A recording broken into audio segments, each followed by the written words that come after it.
Hey, welcome back. Sun's out, fun's out. Yeah, Check man. it out, man. We're about ready to have a good time in here. Yeah, man. We have a mobile paint booth. There's some mobile environmental solutions. These things are awesome. They set up in minutes. This thing's made in the USA. You gotta love it. Oh, man, you can go anywhere. You can go to Grandma's house, paint her car. Yep. You can go to your friend Larry's house, paint his car. Yeah, in his case, Grandma and Larry is the same person, but that's the story for a different day. Hey, man. You know. All right, so we got our Mustang in here, 1967. Yes.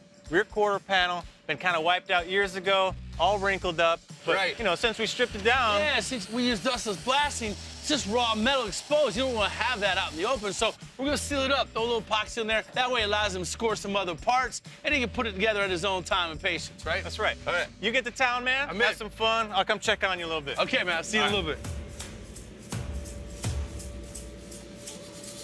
You want even strokes, about 8 to 10 inches off.